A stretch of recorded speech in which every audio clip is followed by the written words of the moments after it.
Esther, capítulo 8. Naquele mesmo dia, o rei Xerxes deu à rainha Esther a casa e os bens de Amã, o inimigo dos judeus.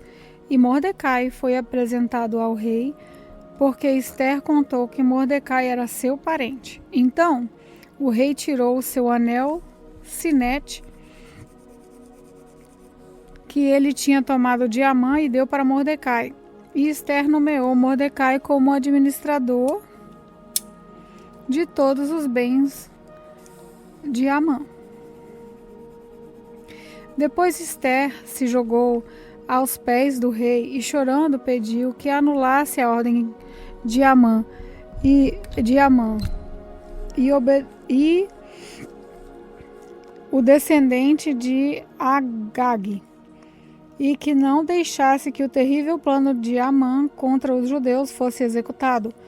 O rei estendeu o cetro de ouro para Esther. Ela se levantou e ficou de pé diante dele. Então ele disse: se for do agrado do rei, e se eu puder contar com a sua bondade, e se o senhor achar que eu peço está certo, então assine um decreto anulando a ordem de Amã, a ordem que o filho de Amedata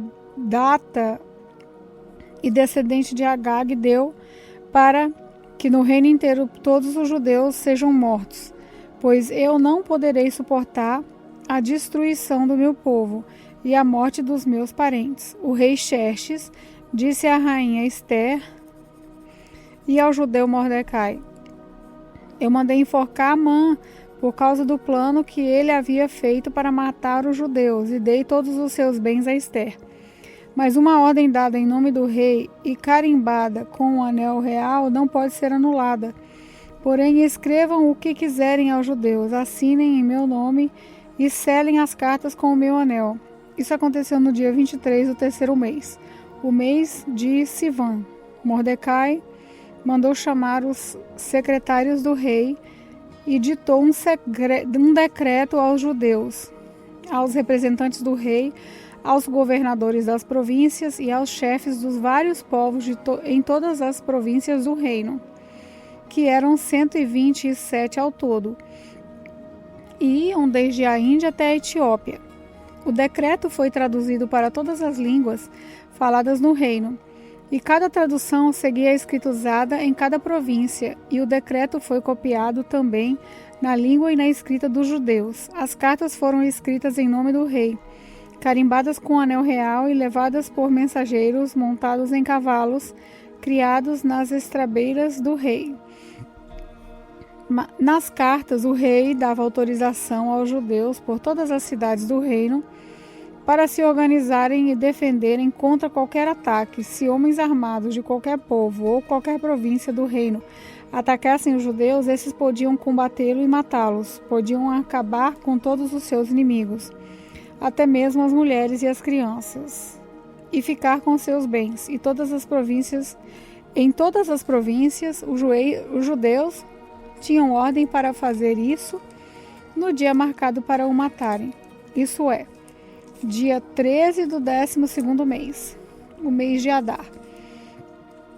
Uma cópia da ordem do rei devia ser publicada como lei e ser lida em público em todas as províncias, para que no dia marcado os judeus estivessem prontos para se vingar dos seus inimigos. O rei deu a ordem aos mensageiros, os mensageiros montaram cavalos ligeiros da estrebaria real e saíram depressa. O decreto foi lido em público também em Suzã, a capital.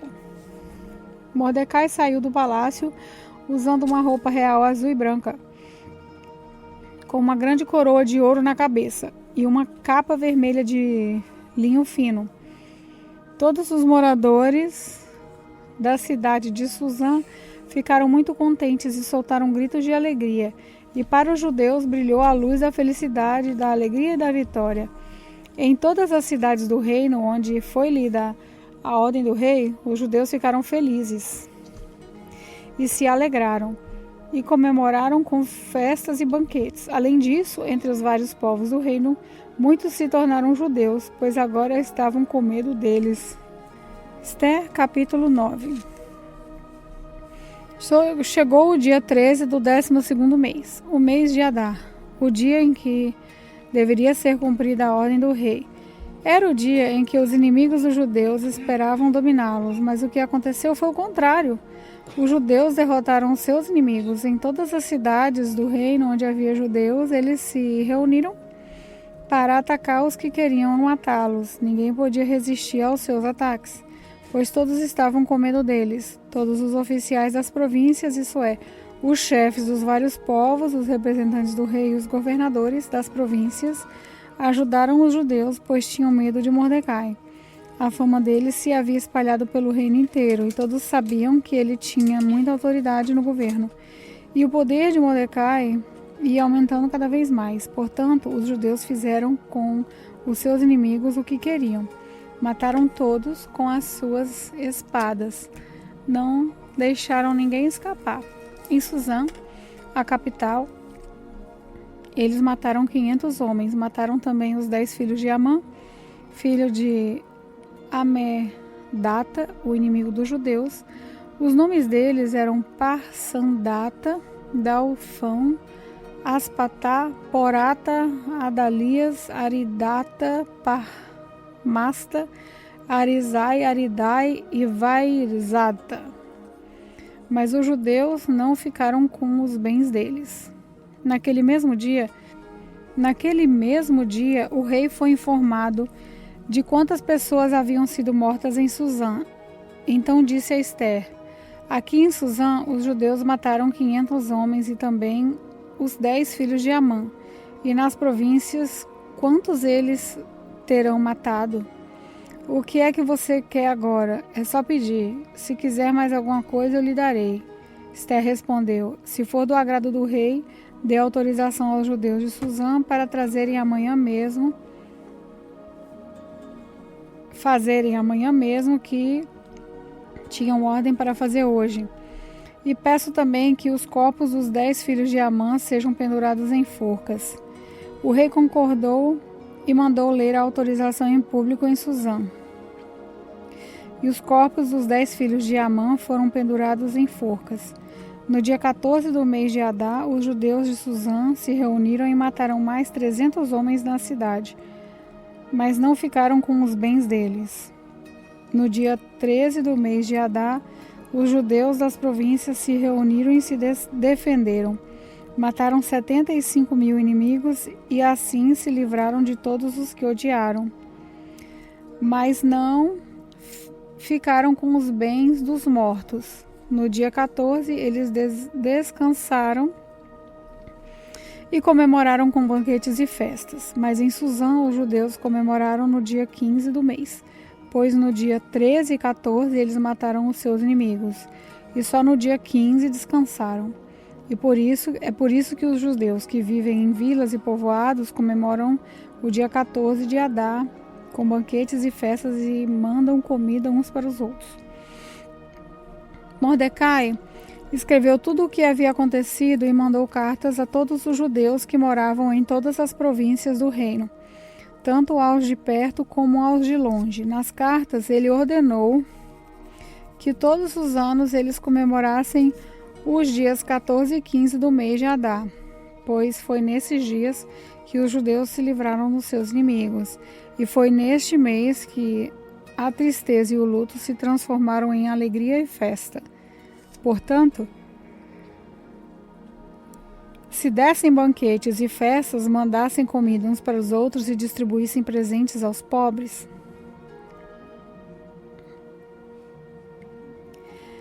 Assim, os judeus, de acordo com o que Mordecai tinha escrito, começaram o costume de comemorar esses dias. Amã, filho de Amedata, descendente de Agag e inimigo dos judeus, tinha planejado acabar com eles e tinha mandado tirar a sorte. Chama-se isso de Purim, para resolver em que dia ia matá-lo. Mas Esther foi falar com o rei e ele ordenou, por escrito, que o mal que Amã havia planejado contra os judeus caísse sobre o próprio Amã. Portanto, enforcaram a mãe e os seus filhos, e por isso que esses dias feriados são chamados de Purim, que é o plural da palavra pur. Como resultado da carta de Mordecai e de tudo o que os judeus tinham visto e nas coisas que aconteceram, eles resolveram que eles mesmos e os seus descendentes e os que convertessem ao judaísmo seguissem o costume de comemorar todos os anos estes 2 dias, conforme Mordecai havia escrito. Ficou resolvido que daí em diante toda a família judaica em todas as cidades das províncias do reino comemoraria a festa de Purim, para que os judeus lembrassem para sempre do que havia acontecido. Nunca em qualquer época deixariam de comemorar essa data. A rainha Esther, filha de Abiail, também escreveu uma carta junto com o judeu Mordecai, dando todo o seu apoio à carta que Mordecai já havia escrito a respeito da festa de Purim. Cópias da carta foram mandadas para todos os judeus das 127 províncias do reino, desejando-lhes paz e prosperidade, e confirmando que a festa de Purim devia ser comemorada nos dias marcados, assim como haviam marcado para si mesmos e para os seus descendentes dias de festas e jejum. Eles deveriam seguir essas ordens do judeu Mordecai e da rainha Esther. A ordem de Esther, confirmando as instruções para a comemoração de Purim, foi escrita num livro. Esther, capítulo 10. O rei Xerxes obrigou os moradores do seu reino, tanto os do litoral como os do interior, a fazerem trabalhos forçados. Todas as grandes e maravilhosas coisas que Xerxes fez, e também a história completa de como colocou Mordecai no alto cargo do seu governo, tudo isso está escrito nos livros de história dos reis da Média e da Pérsia. O judeu Mordecai ocupou a mais alta posição no reino.